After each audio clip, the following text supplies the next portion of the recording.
నమస్తే. ప్రస్తుతం రాష్ట్ర రాజకీయాల్లో పరిణామాలు చూస్తుంటే మనకు అర్థమవుతుంది.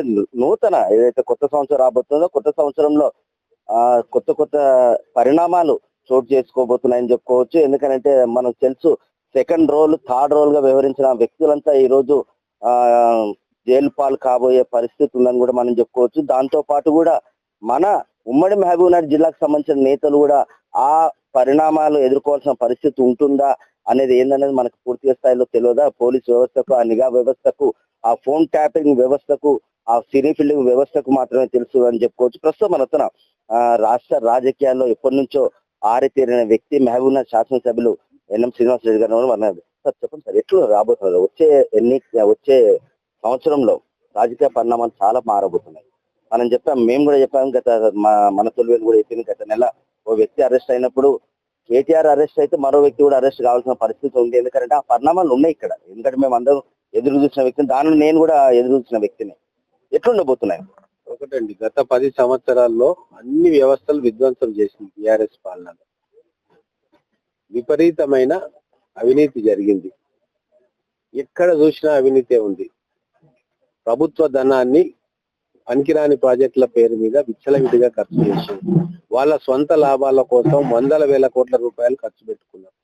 మరి ఇవన్నిటిని కూడా వెలికి తీయాల్సిన బాధ్యత ప్రజాప్రభుత్వంగా మా మీద ఉంది. ముఖ్యమంత్రి గారు అధికారంలోకి రాకంటే ముందే చెప్పిండ్రు. అప్పుడు పిసిసి ప్రెసిడెంట్ గా ఉండి అవినీతి జరుగుతా ఉంది,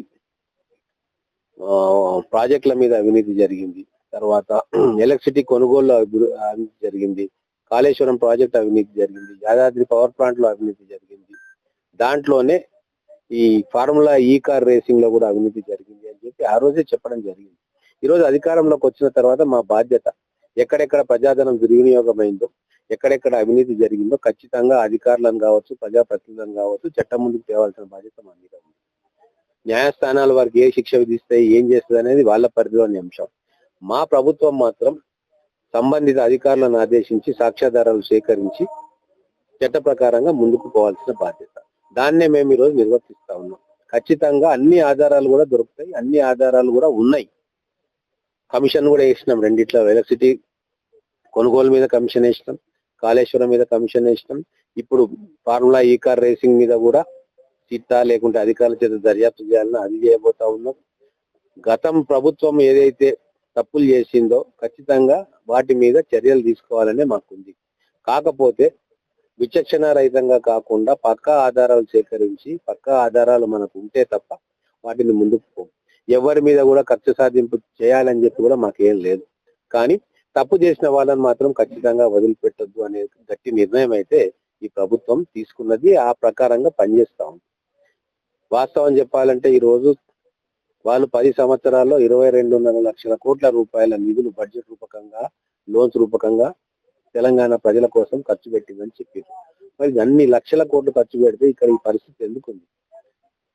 పిల్లలకు హాస్టల్ రూమ్స్ లేవు, టాయిలెట్స్ లేవు, డ్రింకింగ్ వాటర్ లేవు, గ్రామాలలో రోడ్ల పరిస్థితి అధ్వానం ఉంది, డ్రైనేజీలు లేవు, కాలనీలలో మౌలిక వసతులు లేవు. అంటే ఎన్ని రకాలుగా ఎంత గొప్పగా మనం అభివృద్ధి చేసుకోవాలి తెలంగాణ అనుకున్నామో గతంలో కంటే భిన్నంగా పూర్తిగా వర్స్ట్ కండిషన్ కి తెలంగాణ వచ్చి చేరుకుంది. కాబట్టి దీన్ని మెల్లమెల్లగా ఫస్ట్ సమస్యను అర్థం చేసుకొని దాని పరిష్కారం ఏంది అని చెప్పి నిపుణులతో చర్చించి, అధికారులతో చర్చించి, దానికి ఫండ్స్ కానీ, రిసోర్సెస్ కానీ, యాక్షన్ ప్లాన్ తయారు చేసుకొని ముందుకు పోవాల్సిన అవసరం ఉంది. గత సంవత్సరంలో ఇవన్నీ చేసుకోవడానికి మాకు అవగాహన ఏర్పరచుకోవడానికి 1 year టైం పట్టింది. ఇప్పుడు మాకు సంపూర్ణంగా చాలా విషయాలు అవగాహన వచ్చింది. సో ఈ రాబోయే సంవత్సర కాలంలో మా యాక్షన్ ప్లాన్ ఉంటుంది.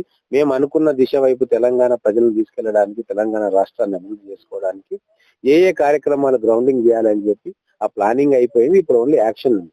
ఇంకోటి మనం లిక్కర్ వ్యవహారం చూసాము. ఇప్పుడు మీరు అన్నది ఈ రేసింగ్ చూసాము. ఇప్పుడు ఎస్కాట్ వెహికల్స్ విషయంలో కూడా ఎవరు తెలియని విషయం. అది యాక్చువల్గా సీఎం గా ప్రమాణ స్వీకారం చేసిన ఒక 2-3 రోజులకు 3-4 రోజులకు సీఎం గారికి ఆ విషయం తెలిసింది. ఏదైతే ఎస్కాట్ రహస్యంగా దాని పరిస్థితి, అది కూడా వెలుగులోకి రావాల్సిన పరిస్థితి ఉంది. ఎందుకంటే లిక్కర్ అనేది లిక్కర్ అయిపోయింది, ఆమె పోయింది, జైలుకు వచ్చింది, అంత అయిపోయింది. ఈ రోజు ఈ రేసింగ్ అని ఇప్పుడు ఆ రోజు ఎస్కాట్ కు సంబంధించిన వాహనాలు అది ముఖ్యమంత్రికి అసలు ఏమాత్రం అవగాహన లేదు. ఎందుకంటే ప్రమాణ స్వీకారం చేసినాక ఎవరో ఒకరు వచ్చి చెవులో చెప్తే ఆ రోజు ఆ ముఖ్యమంత్రికి తెలిసింది. దీనిపైన ఎలాంటి ఇప్పుడు ఏది మా దృష్టికి వచ్చినా లేదా మీ దృష్టికి వచ్చి మా దృష్టికి తీసుకొచ్చినా మొదలు మేము చేయాల్సిన పని అధికారులను పిలిచి దాన్ని మాట్లాడాలి. తర్వాత దానికి ఉన్న ఏదైనా అవినీతి అనేది బయటికి వస్తే కాంక్రీట్ గా దాని ప్రూఫ్ ఎక్కడ ఉంది. ఇప్పుడు ఒక్కోసారి అవినీతి జరుగుతుంది కానీ ప్రూఫ్ ఉండదు.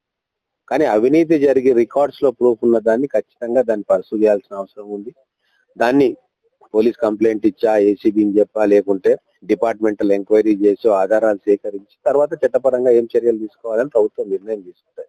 ఒక్కటి మాత్రం నేను చెప్తా ఉన్నా మీ ద్వారా తెలంగాణ ప్రజలకు, ఎక్కడెక్కడ అవినీతి జరిగిందో, భారీ కుంభకోణాలు జరిగినాయో, మా దృష్టికి రాని అంశాలు కూడా చాలా ఉండొచ్చు. అటువంటి విషయాలను మా దృష్టికి తీసుకొస్తే ఖచ్చితంగా దాన్ని ఏ రకంగా ముందుకు తీసుకుపోవాలి, అట్లా అవినీతి చేసిన వాళ్ళని ఎట్లా చట్టపరంగా శిక్షించాలా అనేది అధికార యంత్రాంగం చూసుకుంటుంది. నిన్న 3వ మీటింగ్ అయింది, మా చైర్మన్ గారు కూడా ఉన్నారు. గత సంవత్సరంలో వాళ్ళు తీసుకున్న నిర్ణయాలన్నింటినీ కూడా మాకు కాపీ ఇచ్చింది. అది చూస్తే ఆశ్చర్యం వేస్తుంది. ఎన్ని కోట్ల రూపాయల ప్రజాధనాన్ని వేస్ట్ చేసింది. మరి దీన్ని ఏం చేయాలా, దీని మీద కూడా ఆలోచన చేస్తా ఉన్నా. విజిలెన్స్ కి ఇవ్వాలన్నా, లేకుంటే ఇంటర్నల్ ఎంక్వైరీ చేపియాలన్నా. అంటే ఇట్లా ఎక్కడ చూసినా అవినీతి, అంటే భరించరాని అవినీతి. రూపాయి పనిచేసి 10 రూపాయలు తీసుకున్న సాక్ష్యాలు మాకు ప్రత్యక్షంగా కనబడతా ఉన్నాయి. అయినా సరే మేము తొందరపడదలుచుకోలేదు. కక్ష సాధింపు చర్య అనుకునేటట్టుగా మా ప్రవర్తన ఉండదు. ఖచ్చితంగా అన్ని ఆధారాలు వచ్చిన తర్వాతనే ఏం చేయాలనేది చట్టపరంగా చేస్తాం. నా అనుమానమే కాదు, జనాలకు ఉన్న అనుమానం, ప్రజలకు ఉన్న అనుమానం. ఆ ప్రభుత్వంలో ఉన్న అధికారులు ఉన్నారు, ఈ ప్రభుత్వంలో ఉన్న అధికారులు ఉన్నారు. ఎక్కడ చూసినా అదే అధికారులు ఎదురవుతున్నారు. ఏంది అంటే అధికారుల సమస్య ఇక్కడ ఎదురవుతుంది. ఎందుకంటే నాయకులు సేమ్ ఉన్నారు, పార్టీలు మారిండ్రు, ప్రభుత్వం మారింది, కానీ అధికారులు మాత్రం అక్కడనే ఉన్నారు. ఏంది పరిస్థితి? రాష్ట్ర వ్యాప్తంగా ఇదే పరిస్థితి. దీంట్లో ఒక్కటి స్పష్టంగా మనం అర్థం చేసుకోవాలి. అప్పుడు కంట్రోల్ ఒక కుటుంబం చేతిలో ఉంది, ఇప్పుడు కంట్రోల్ ముఖ్యమంత్రి గారి చేతిలో, మా ఎమ్మెల్యేల చేతిలో ఉంది. ఎమ్మెల్యేలు వాళ్ళు కారు కదా, ముఖ్యమంత్రి వాళ్ళు కారు కదా, అధికారులు వాళ్ళే ఉంటారు కదా, కొత్త అధికారులు రారు కదా. రిక్రూట్మెంట్ వస్తుంది, ఒక శాఖ నుంచి ఇంకో శాఖకు తప్పియాల్సి వస్తుంది. చేసే కాడ చేస్తాం.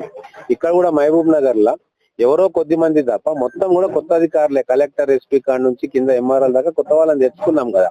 కాబట్టి అపోహలు ఏమొద్దు.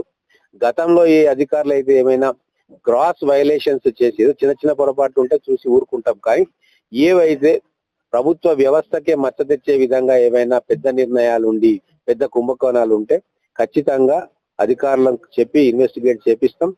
ఖచ్చితమైన సాక్ష్యాధారాలు ఉంటే వాటి మీద చర్య కూడా తీసుకుంటాం. అందుకే మీకు తెలుసు క్రిస్టియన్పల్లిలో ఏం జరిగిందో.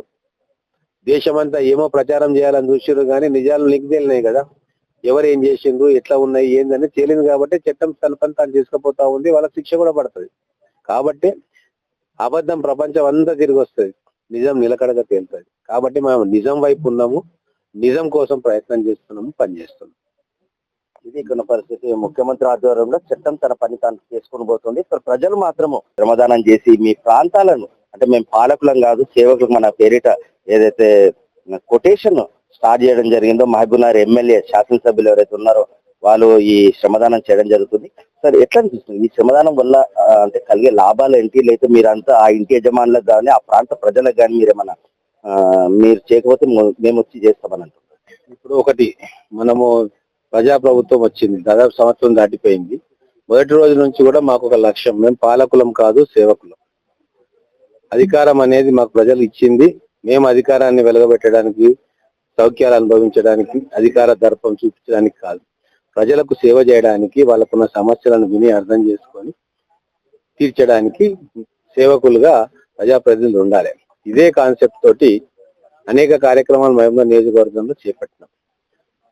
ఇప్పుడు ముఖ్యంగా మన ఇన్స్టిట్యూషన్స్, స్కూల్స్ కావచ్చు, కాలేజెస్ కావచ్చు, హాస్టల్స్ కావచ్చు, వాటి దగ్గరికి వెళ్ళి అక్కడ ఉన్న, ఇప్పుడు చాలా మటుకు ఓపెన్ ప్లేసెస్ లో చెట్లు పెరిగి పిచ్చి మొక్కలు పెరిగి వాళ్ళ విద్యార్థులకు అసౌకర్యంగా ఉంటాయి, ఆడుకోవడానికి ప్లేస్లు కూడా లేవు.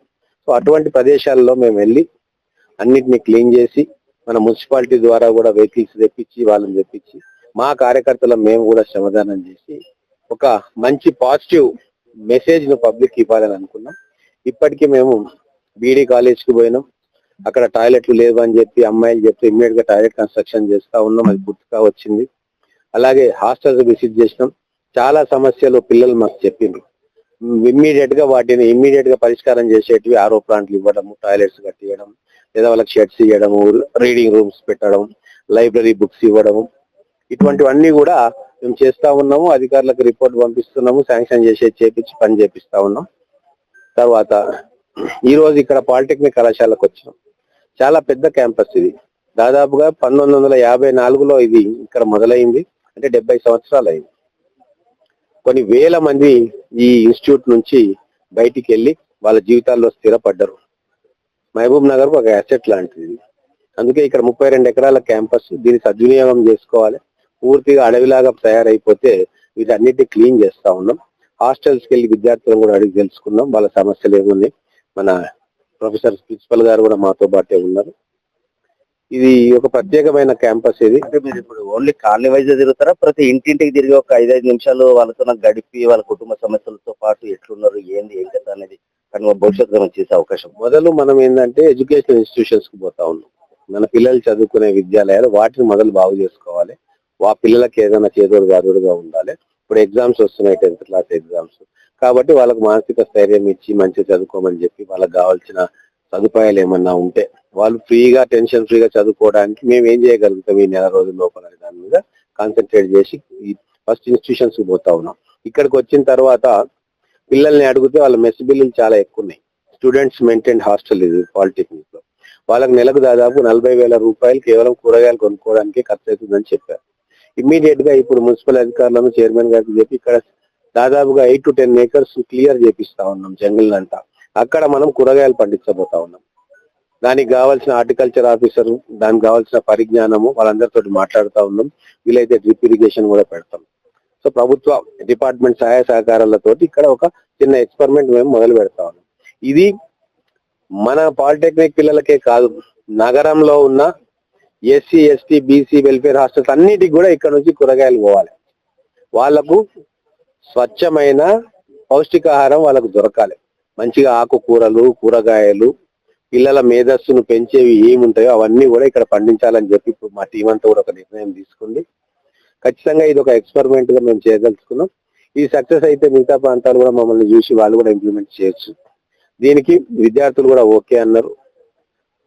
తర్వాత ఇక్కడ చూస్తే గతంలో ఇక్కడ కొన్ని స్కిల్ డెవలప్మెంట్ సెంటర్లు ఉండే మూతపడ్డాయి. వాటన్నిటిని కూడా తిరిగి ఓపెన్ చేయాలనుకున్నాం. ఈ ప్రాంతంలో వీరన్నపేట, బండమీదపల్లి చుట్టుముట్టు ప్రాంతాల్లో మనం పెట్టిన స్కిల్ డెవలప్మెంట్ సెంటర్స్ టౌన్ లో 3 నడుస్తూ ఉన్నాయి, ఒకటి ఓపెన్ అవుతా ఉంది. సో అక్కడికి వెళ్ళాలంటే వీళ్ళకి దూరం అవుతుంది. కాబట్టి ఈ ప్రాంతంలో కూడా ఒక స్కిల్ డెవలప్మెంట్ సెంటర్ ఉండాలని చెప్పి నిర్ణయం తీసుకొని ప్రిన్సిపల్ గారితో మాట్లాడి ఒక రిపోర్ట్ ఇవ్వమన్నా. ఆ రిపోర్ట్ వచ్చిన తర్వాత ఇక్కడ కూడా ప్రొఫెసర్స్ కూడా ఇక్కడనే ఉన్నారు, లెక్చరర్స్ ఇక్కడనే ఉన్నారు, మనకు ల్యాబ్స్ కూడా అందుబాటులో ఉన్నాయి. కాబట్టి ఈ ప్రాంతంలో కూడా ఇమ్మీడియట్ గా ఒక స్కిల్ డెవలప్మెంట్ సెంటర్ ఏర్పాటు చేసుకోవాలి. వచ్చే అకాడమిక్ ఇయర్ మొదలు కాకంటే ముందే ఇక్కడ ఇంకో స్కిల్ డెవలప్మెంట్ సెంటర్ పెట్టుకొని ఇక్కడ కంప్యూటర్స్, ప్లంబింగ్, ఎలక్ట్రికల్, మెకానికల్ వీటికి సంబంధించిన స్కిల్ డెవలప్మెంట్ సెంటర్ ఇక్కడ పెట్టి ఈ చుట్టుముట్టు ప్రాంతాల వారికి ఇక్కడ ట్రైనింగ్ చేయాలని చెప్పి నిర్ణయం తీసుకున్నాం. చాలా స్పేస్ ఉంది, వాటిని క్లియర్ చేసి టెంపరీ బిల్డింగ్స్ కడతాం. తర్వాత దీని కాంప్రహెన్సివ్ ప్లాన్ ఒకటి తయారు చేయమని చెప్తా ఉన్నాం. భవిష్యత్తులో దీన్ని ఎక్స్పాండ్ చేసుకోవడానికి, అప్గ్రేడ్ చేయడానికి, ఇంకా బిల్డింగ్ తీసుకురావడానికి ఆడిటోరియం కావాలని చెప్పింది. సో మొత్తం ఒక కాంప్రహెన్సివ్ ప్లాన్ ఒకటి తయారు చేస్తా ఉన్నాం. డిజిటల్ సర్వే చేపియమని చెప్పి ఇప్పుడే కమిషనర్ గారికి చెప్పింది.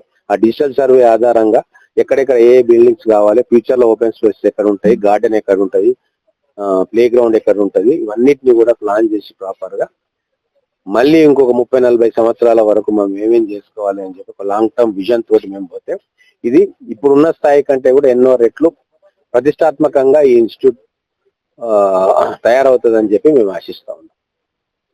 ఇది కొన్న పరిస్థితి ఎవరో వచ్చి మనం బాగు చేసే కంటే మన కాలనీలో మనమే శుభ్రపరచుకుంటే మాత్రం ఆ కాలనీ అంతా శుభ్రంగా ఉంటుందనేది ఒక మహబూబ్నగర్ శాసనసభ్యుల యొక్క ఆలోచన. మహబూబ్నగర్ నుంచి పులివెల్లి కోసం మీ మధు.